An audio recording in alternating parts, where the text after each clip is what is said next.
नमस्कार, जय श्रीराम. नवीन बातमी. उद्या संध्याकाळी राज्याचे माजी मुख्यमंत्री आणि भाजपचे सध्याचे खासदार अशोकरावजी चव्हाण साहेब उद्या कोंडाळवाडी येथे येणार आहेत. ते येणार आहेत आणि एवढ्यातच म्हणजे एक दिवसाआधी त्यांचे खाद्य समर्थक तत्कालीन विश्वासू एस सेंगलोर साहेब यांनी आज पत्रकार परिषद घेतली आणि त्यांनी काय म्हणाले ते एकदा पाहाच. सर, तुमच्या आवाक्यातला एक प्रश्न विचारतो मी. चव्हाण साहेब कर्तृत्वान आहेत, त्यांनी तुम्हाला भेट देतात, तुम्हाला भेटतात, हे सगळं सांगताय.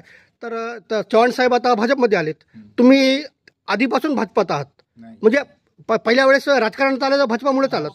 तर मग इथून पुढे तुमची भूमिका काय राहील? म्हणजे आता की तुम्ही चव्हाण साहेबांसोबत राहणार का तुमचा काही वेगळा गट राहील की नाही, मी काँग्रेसमध्येच आहे. मी सोडलेलं नाही. मागच्या पत्रकार परिषदेमध्ये सुद्धा सांगितलं होतं, मी पत्रकार परिषदेमध्ये हे डिक्लेअर केलं की मी पक्ष सोडलेलं नाही. एकच आहे, मला साईडलाईन केलं होतं, बसलो गपचूप.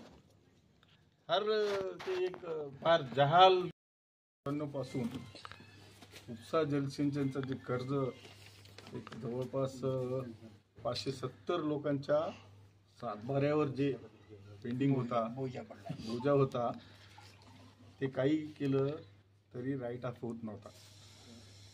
त्याच्यामुळे ते प्रकरण बऱ्याच वर्षापासून 2013 पासून सुरू झालं, त्याला कसं माफ करा वगैरे काहीतरी, आणि त्याच्यावर व्याज 5 लाख 750 था 14 या 50 भरला गेलं. नाही, त्याच्यावर मुद्दल व्याजावर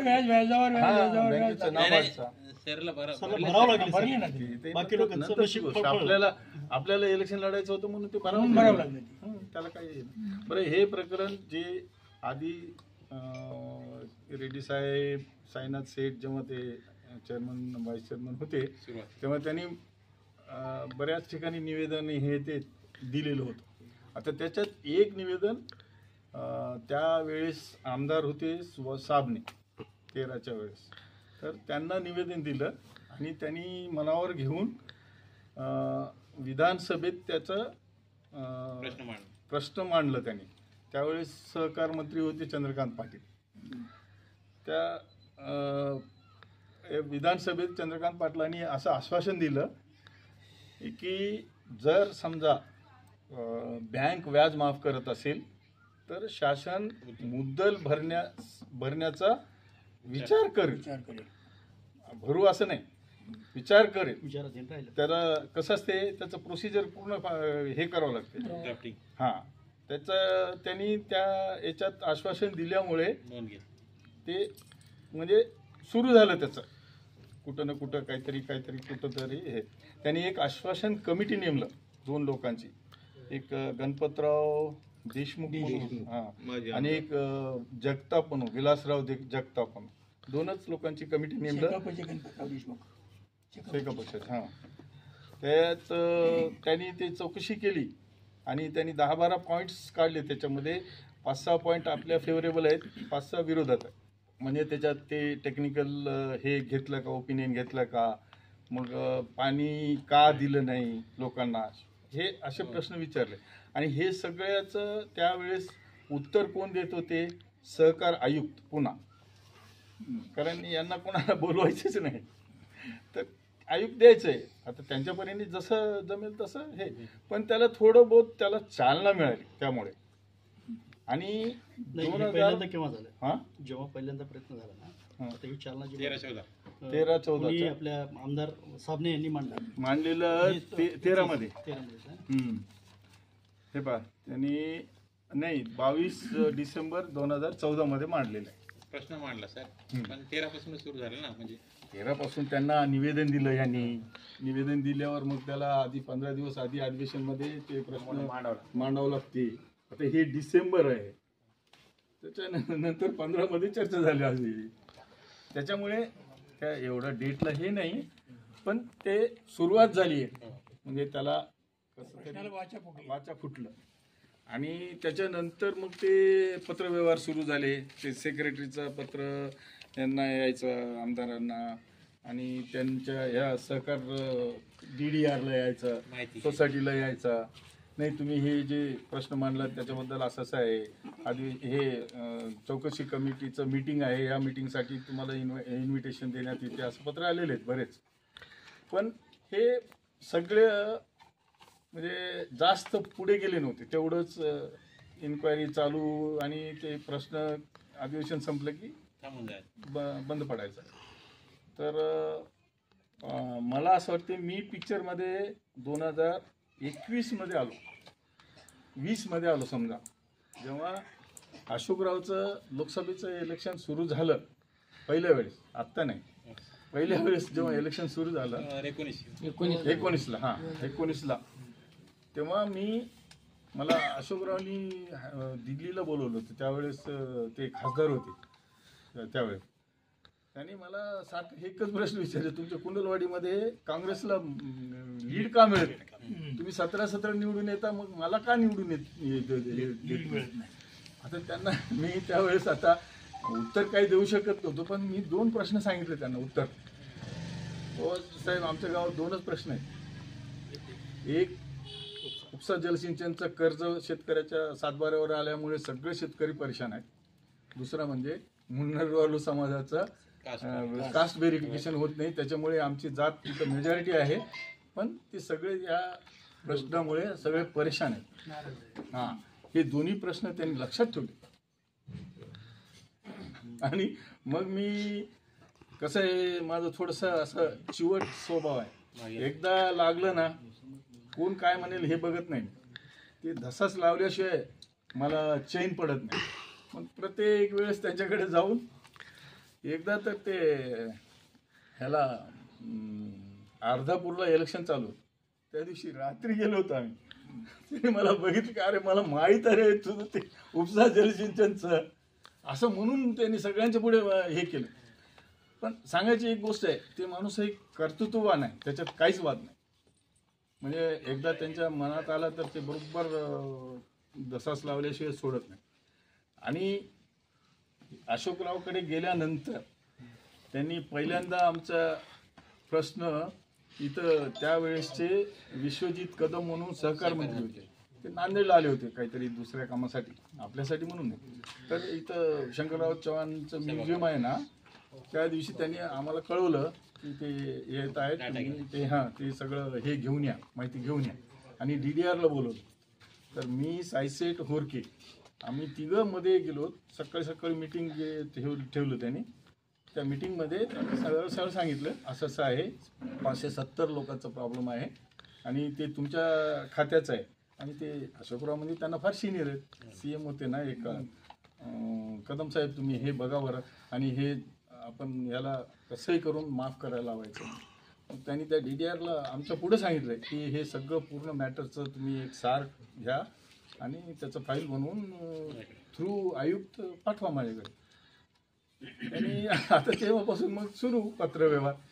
इकडं सोसायटीला आलं, त्याची माहिती पाठवा, मग यांनी DDRला, DDRनी आयुक्ताला, आयुक्तानी गव्हर्नमेंटला.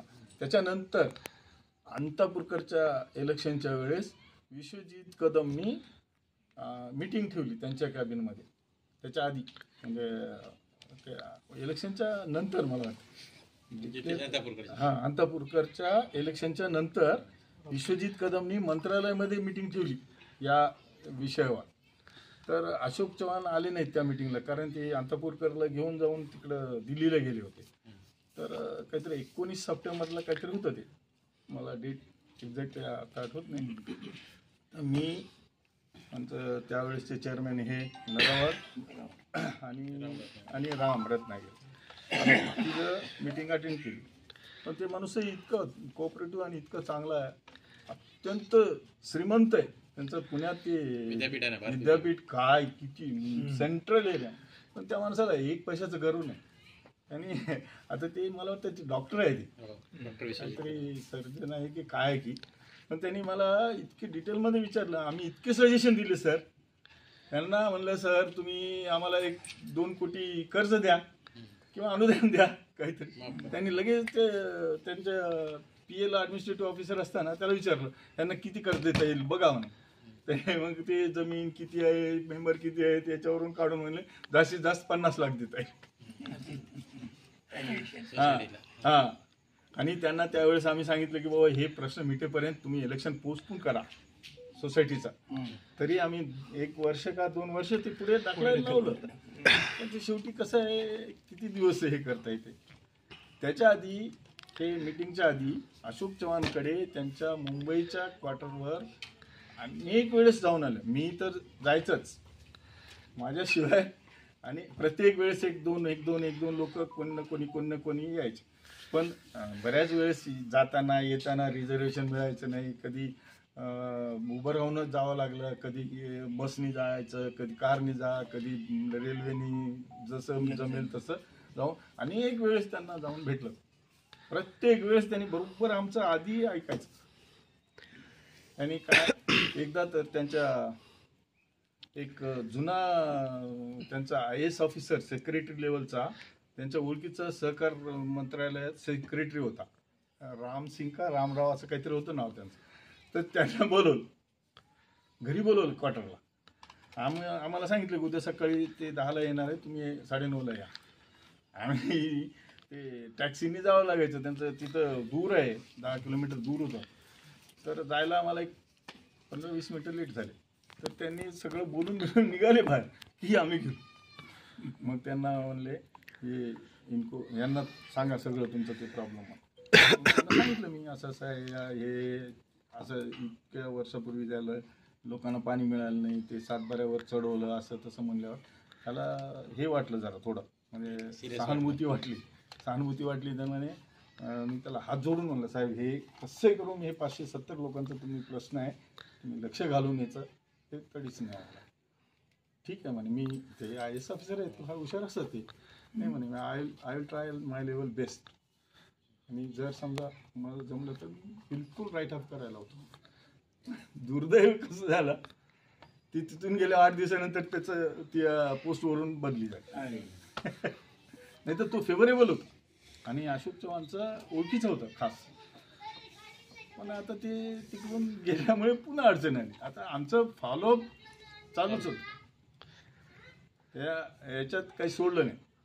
मग शेवटी आत्ता एक अधिवेशन, शेवटचं अधिवेशन झालं ना, त्याच्या आधी 1 महिनाभर आधी त्यांना मी अनेक वेळेस भेटायचं. रोज तिथं नांदेडला माझ्या रस्त्यावरच आहे घरच्या. मध्ये जाऊन गेले, साहेब नमस्कार. हां, त्यांनी एकदा मला म्हणले, अरे आपण कोर्टात जाऊ म्हणे याच्या विरुद्ध. मी त्यांना म्हणलं, साहेब कोर्टात जायला काही प्रॉब्लेम नाही म्हणलं. आम्ही आधी विचार केलं, कोर्टात जायचं कोणाच्या विरुद्ध. समजा कोर्टात सोसायटीच्या विरुद्ध जाता येते, नाहीतर बँकेच्या विरुद्ध. बँकेचं काही संबंध नाही, गॅरंटर होती ती, त्यांच्या विरुद्ध कसं जात आहे. आणि दोन्ही बाजूनी कसे रिझल्ट लावू, शेवटी शेतकऱ्याचंच नुकसान आहे. नाही, सोसायटीला जर समजा त्यांनी सोसायटीच्या फेवरेबल दिलं, शेतकऱ्याला पैसे भरावं लागेल. शेतकऱ्याचं फेवर देतो, सोसायटीचं आपल्याच व्यक्ती. नाही, सोसायटीला भरावं लागतं. सोसायटी भरायला कुठं त्यांच्याकडे एवढं 2 कोटी कुठं पैसे. मग त्यांच्या लक्षात आलं हे काही जमत नाही. मग त्यांनी 15 दिवसाने तो परत गेलो. त्यांनी म्हणे, माझं पाहिलं तोंड, अरे आता याला लक्षवेधी करू. ठीक आहे साहेब. मग एक 8-10 दिवसानंतर परत गेलो. अधिवेशन चालू होता, शेवटचे काहीतरी मला वाटतं 1 आठवडा होता. मी आणि आणि ते बँकेचं, त्या बँकेचं 536 लोकांचा प्रॉब्लेम होता ना, त्याच्या आधी 8 दिवस आधी त्यांना ते निवेदन दिलं होतं मी. हां, तर ते NG पाटील म्हणून आहेत ते तिथला बँकेत, देना बँकेत, ते मी आम्ही दोघं त्यांना भेटायला गेलो. तर त्यांनी सगळ्यात आधी आम्हाला बोलवलं मध्ये. त्यांच्यामध्ये एक रूम आहे, त्यांनी मध्ये बोलवलं मला त्यांना आधी. आणि त्यांनी सांगितलं 11 तारखेला LEQ होता ते आपला, तर तुम्ही 2 दिवस आधी 2 दिवस राहायच्या तयारीने या हां तिथं. मग ठीक आहे सर, मी येतो म्हणलं. आणि ते बँकेचं सांगितलं असं, अरे की तू दिलास मला निवेदन, पण मी अजून वाचलं नाही. तुम्ही या तिथं, तोपर्यंत मी वाचून त्याचं काय आहे ते बघू आपण. हां हां, रुपेश लेट नमस्कार. तिकडे आहे ना. तर त्या दिवशी त्यांनी म्हणल्यावर मग मी हे हा नगराध्यक्ष होता, त्याला मेनली त्या बँकेचं हे होता इंटरेस्ट, आणि बँकेचं मॅनेजर आणि त्यांचा रिजनल मॅनेजर आला अमरावतीहून. असे आम्ही 4 लोक गेलो. त्यांनी म्हणलं 9 तारखेला सकाळी संध्याकाळपर्यंत सकाळी या, तुम्हाला दुपारी 3:30ला त्यांचा अनिकेत बोरकर म्हणून PA आहे तिथला, त्यांना सांगून ठेवलं की हे आलं तर यांना 3:30चा टाईम दिलं होतं. आम्ही गेलं, मग झोपून वगैरे नंतर फोन केलं तर म्हणे साहेब आज कुठतरी काहीतरी कार्यक्रम चालू आहे. त्यावेळेस काहीतरी ते पक्षाचं काहीतरी चालू होतं बरोबर. म्हणे आज नाही, उद्या सकाळी 8:30ला बोलवलं. आम्ही दुसऱ्या दिवशी सकाळी 8:30ला जाऊन बसलो. त्यांचं एक चर्चगेटच्या पुढे एक ऑफिस आहे 3-4 रूमचा, तिथं जाऊन बसलो. बरोबर 8:35ला आले साहेब. आले की त्यांचं मध्ये एक किचन आहे, तिथं एक डायनिंग टेबल असं टाकलेलं होतं. तिथं आम्ही 3 बँकेचं मॅनेजर, त्यांचा रिजनल मॅनेजर, हा मी आणि साहेब, त्यांचे 2 PA, एक शॉर्ट हँड PA, एक ॲक्च्युअलवाला. त्यांनी काय डिक्टेट केलं लगेच तिथं टाईप, ते लेटर लगेच तयार. आणि त्यांनी एक गोष्ट काय केलं, लक्षवेधीला 15 दिवस आधी नोटीस द्यावं लागतं सभापतीला. तर त्यांनी लक्षवेधीला आपलं ह्याचं उपसा जलसिंचनचं नोटीस दिलेलं होतं. याच्यामध्ये त्यांनी सब प्रश्न बी म्हणून ते टाकून दिलं बँकेचं मार्गी लावायचं. आणि आम्ही त्यांना गेल्यावर बँकेचं काही विचारलं नाही, पण त्यांनी बरोबर सगळं वाचून ते तयारच ठेवलं होतं. ते रिजन मॅनेजरला आमचं हे उपसा जलसिंचनचं इथे आता एक देशमुख म्हणून DDR आहे, काय ड्राफ्टिंग केलं त्यांनी, संक्षिप्त हे केलं, एक शब्द त्याच्यात आहे, म्हणजे पहिल्यापासून आजपर्यंतचा. विश्वास देशमुख. हां, नाही पहिलं नाव काय माहिती नाही, देशमुख म्हणून आता DDR आहे. त्याची प्रत आहे का? त्याची प्रत आहे का त्या ड्रॉपची? आहे पण ते आता आपल्याला त्यांनी काय संक्षिप्तमध्ये सगळं एका पेजवर करून दिलेलं आहे. आतापर्यंत किती हे झालं, कर्ज किती घेतलं, किती शेतकऱ्याचा प्रश्न होता, किती लोकांनी भरलेला आहे, अजून व्याज किती झालंय, आज घडीला व्याज किती, मुद्दल किती, हे सगळं व्यवस्थित त्यांनी स्टेटमेंट लिहून दिलं. आणि आतापर्यंत कोण रिप्रेझेंटेशन दिलं, त्याचं काय झालं, हे सगळं व्यवस्थित लिहून दिलं. आणि ते घेऊन गेलो होतो आम्ही. आणि त्यांनी सांगितलं होतं त्यांना, देशमुखला, ते हे करून द्या, संक्षिप्त रूप करून द्या, कारण तिथं इलेक्टिव्हला असं पूर्ण हे करता येत नाही, 5 मिनिटाचा टाइम असते, तेवढ्या याच्यातच काय बोंबलून हे होतं. तर त्यांनी दुसऱ्या दिवशी मग 11 तारखेला इलेक्टिव्हमध्ये बोलले. तिथं तुम्हाला ते सगळं फोटो बिटो पाठवलेलंच आहे सगळं. त्यांनी ते ह्याचं आपलं उपसा जलसिंचनचं तो महाजन होता, गिरीश महाजन मिनिस्टर, त्यांनी असं मोगम उत्तर दिले, आपण परत एक कमिटी नेमू आणि त्याची चौकशी करू, काय आहे ते फॅक्ट हे. पण बँकेचं म्हणे 31 मार्चपर्यंत हे कर्ज नाही, पैसे पाठवून द्यायचे होते, 4,09,00,000 काहीतरी. त्यांनी ते केलं. आणि ते 31 मार्च नाही, मला वाटतं एप्रिलमध्ये आला पैसा, नाही एप्रिलमध्ये काहीतरी आला, पण ते झालं. आपण एका पैशाने सुद्धा त्याचं गवगवा केलं नाही, कोणाला सांगितलंही नाही. त्याचा मेन हा आला माझ्याकडे घेऊन त्या मॅनेजरला. मी ते फाईल वाचून थोडं, पण चूक आता लोकांना वाटते चूक मॅनेजरची आहे, पण त्यांना आदेशच होता, तुम्ही ते कॅल्क्युलेशन करून, आता कोण केलं काय माहिती नाही, कॅल्क्युलेशन करण्यामध्ये डिस्पॅरिटी होती. आता तुमच्या नावाने 1,00,000 कर्ज आहे, तर तुमच्या नावाने 90,000 दाखवलं, आणि एकाच्या नावाने समजा 90,000 असेल त्याला 1,00,000 दाखवलं. अशामुळे ते डिस्पॅरिटीमुळे ते पैसे फॉर्ममध्ये आला. मग ते पैसे वापस पाठवा म्हणून आदेश दिला त्यांनी बँकेच्या रिजनल बँकेला, मग ते पैसे वापस पाठवा. आता इथं त्यांना बऱ्याच लोकांनी नोटिसा दिले, आत्मदहन करू, हे करू, नोटीस दिलं. ते साहेबराव कोंडावा आणि एक मुस्लिमचा माणूस आहे, काय नाव विसरलो मी आता, एक त्यानं तर आत्मदहन करतो म्हणून नोटीस दिलाय. हां, कोणीतरी आहे नाव, म्हणजे या 2 पॉईंटवर त्यांनी एलिक्यू केले. म्हणे हे जर समजा नाही पाठवलं तर 3-4 लोकांनी आत्मदान करण्याचा इशारा दिलेला आहे. तिथलं मॅनेजर परेशान आहे, नाही तर ती मॅनेजरच हे करेल म्हणे आत्मदान. मग ते महाजननी म्हणलं आणि पाठवलं. काम झालं एवढंच. आणि त्याच्या आधी मला ह्यानं 1 महिना आधी समजा ह्यानं सांगितलं मला येऊन. त्याच्या आधी मला काहीच माहित नव्हतं ते. पण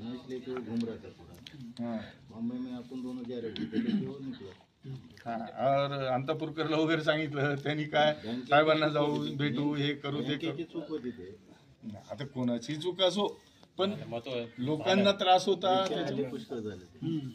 आता त्याच्यानंतर मग राहिला प्रश्न हे, त्यांनी चौकशी समिती वगैरे काही नेमलं नाही आणि तेवढ्यात मला वाटतं गव्हर्नमेंट गेला, नाहीतर आपलं झालं असता. त्याच्या मागे काहीतरी असं प्रत्येक वेळेस काही ना काही नाट लागलं होतं. आता त्यांनी काय, आता अशोक चव्हाणनी जेव्हा पार्टी बदललेलं आहे, एका दृष्टीने आपल्याला फायदेशीर झाला. पार्टी बदलल्यामुळे सत्तेत आलेल्या माणसाचं वट चालते. आधी त्यांनी ह्यांना अजित पवार अर्थमंत्री होते त्यावेळेस, त्यांना भेटू, त्यांना सांगू म्हणे. आणि ते जर कॅबिनेट मिनिस्ट्रीमध्ये मीटिंगमध्ये जर गेलं ना की काही काम होत नाही. कारण आपल्यासारखे कक्ष अधिकारीकडे जेव्हा आम्ही निवेदन दिलं पहिल्या वेळेस, त्यांनी आम्ही जाऊन विचारलं असं असं साहेब निवेदन दिलं, आम्हाला बोलू दिलं नाही त्यानं. असं कसं होते, तुमच्यासारखे 157 संस्था आहेत, 2000 कोटीचं थकबाकी आहे, तुमचं केलं तर लगेच दुसऱ्या दिवशी सगळेच येतील म्हणे. आम्हाला हेच करू दिलं नाही. तिथं एक आमचं सगरोळीचं एक दमयावर म्हणून आमचं नातेवाईक आहे त्याच डिपार्टमेंटला. मग त्यांनी त्याला सांगितलं असं साहेब. मग तेव्हा त्यांनी थोडं मला ज्यांनी सहकार्य केलं त्यांचं मी नाव घेऊ इच्छितो आणि त्यांना धन्यवादही देऊ वाटतं. मेनली म्हणजे अशोक चव्हाण, विश्वजित कदम आणि सुभाष साबणे हे मेन 3 लोक आहेत. त्याच्याशिवाय चंद्रकांत पाटील जे मिनिस्टर होते त्यांनी आश्वासन कमिटी नेमलं, त्याच्यामुळे सुद्धा आपलं काम झालं, सुरुवात झाली. त्याच्याशिवाय वसंतराव चव्हाण हे चेअरमॅन होते बँकेचे, त्यांनी भरपूर, अजय कदम म्हणून त्यांचं जो MD आहे, त्या दोघांनी आम्हाला भरपूर सहकार्य केलं. स्टेटमेंट म्हणजे त्यांचं कसं असते, आज तागायत किती व्याज झालाय, मुद्दल किती आहे, दरवेळेस घेऊन जावं लागायचं. त्यांना सांगितलं की लगेच दुसऱ्या दिवशी ते बिचारे काढून द्यायचे आम्हाला. त्याच्यामुळे त्यांचंही मी आभार मानतो. बाकी तिथं मंत्रालयामध्ये आमदार हे हनुमंतराव बेटमोगरेकर, अंतापूरकर यांनी सहकार्य करायचं. समजा मध्ये जायला कोणाचं ना कोणाचं तरी हे लागते, पास नाही रिकमेंडेशन लागते, ते मग आय कार्ड बनवून देतात.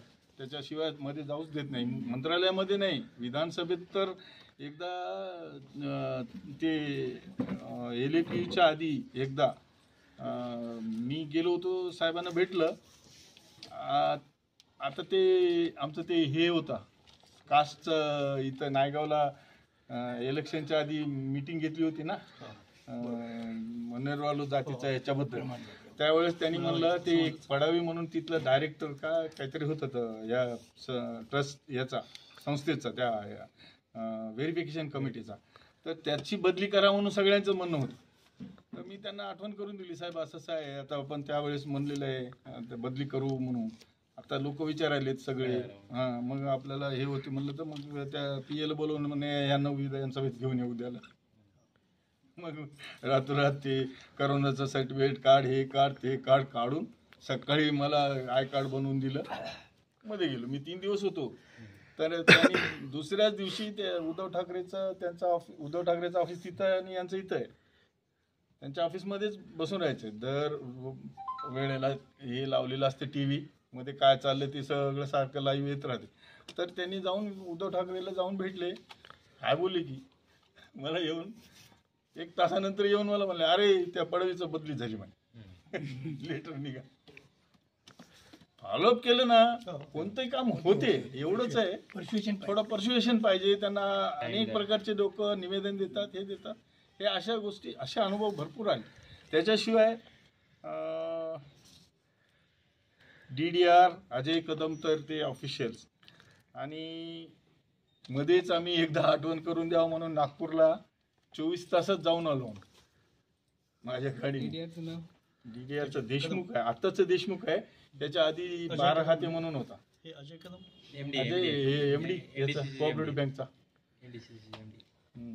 आणि इथले कर्मचारी, आपल्या ऑफिसचे कर्मचारी, त्यातले त्यात राम रत्नागिरे आणि तो मिसेस लाडे आणि बालाजी पोटपल्लेवर म्हणून आहे अजून एक. तो आम्ही जे अरे हे असं सर्टिफिकेट किंवा लेटर काढून दे म्हणलं की लगे विचारे जाऊन रात्री सुद्धा जाऊन बसून कम्प्युटरवर सगळं करून दुसऱ्या दिवशी द्यायचं.